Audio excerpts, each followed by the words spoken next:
Assalamualaikum warahmatullahi wabarakatuh. Pada hari ini, tentu dengan rasa syukur yang sama, saya akan melanjutkan pembelajaran tentang sistem pencernaan pada manusia. Nah, pada bagian yang kedua, kita akan mempelajari tentang struktur dan fungsi sistem pencernaan pada manusia.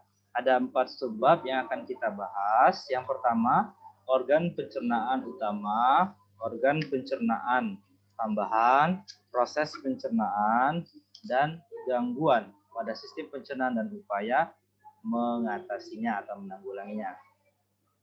Nah, organ pencernaan utama pada tubuh kita itu terdiri yang pertama ada mulut.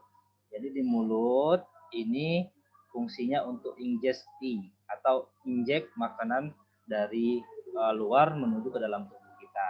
Nah, di mulut itu terjadi proses secara mekanik dan kimiawi. Mekanik itu dilakukan atau mekanis dilakukan oleh gigi kita, dan selanjutnya kimiawi dilakukan oleh enzim dialin yang berfungsi untuk mengurai karbohidrat menjadi amilum. Nah, lalu setelah dilumat oleh mulut dan dilakukan proses kimiawi, selanjutnya masuk ke kerongkongan. Jadi kerongkongan itu akan mendorong makanan kita itu menuju ke lambung. Nah, di lambung itu terjadi proses pencernaan secara mekanik dan kimiawi. Jadi makanan-makanan yang sudah masuk tadi itu akan diremat-remat oleh lambung kita menjadi seperti bubur kim, dan selanjutnya juga protein yang masuk ke dalam lambung kita itu akan diubah menjadi pepton. Jadi yang berperan adalah pepsin.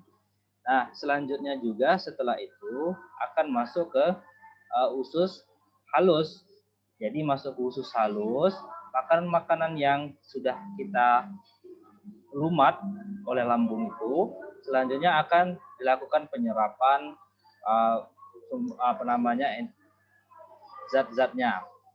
Nah, di usus halus itu protein yang sudah diubah menjadi pepton akan diubah menjadi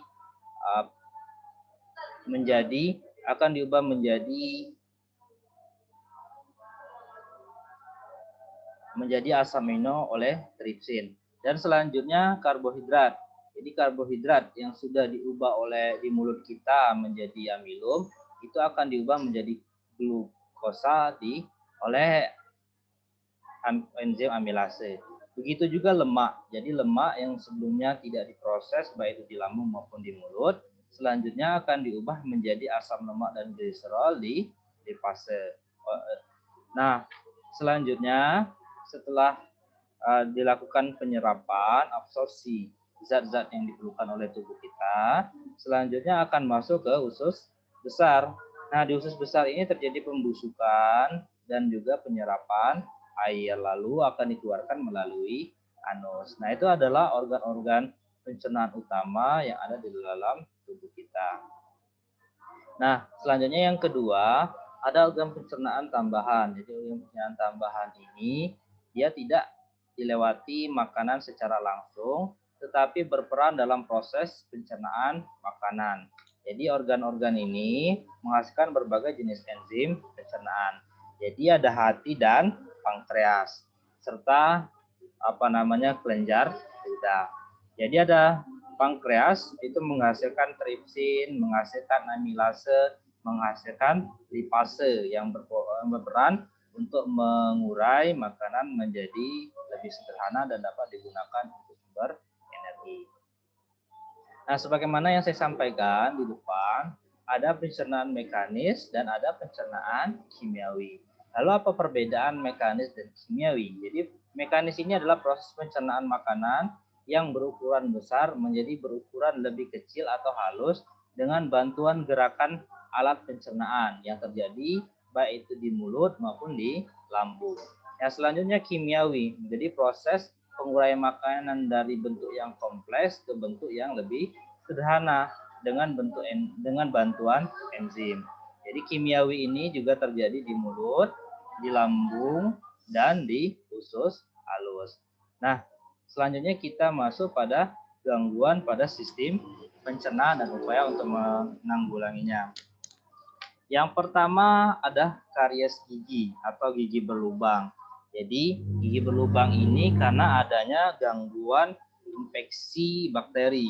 Nah, biasanya karies gigi ini disebabkan oleh kebiasaan buruk kita tidak menjaga kebersihan gigi dan mulut kita. Yang kedua ada mah atau gastritis. Jadi mah ini disebabkan oleh peradangan dan iritasi pada lapisan lambung kita. Jadi meningkatnya asam lambung juga bisa disebabkan oleh infeksi bakteri, bakteri Helicobacter pylori.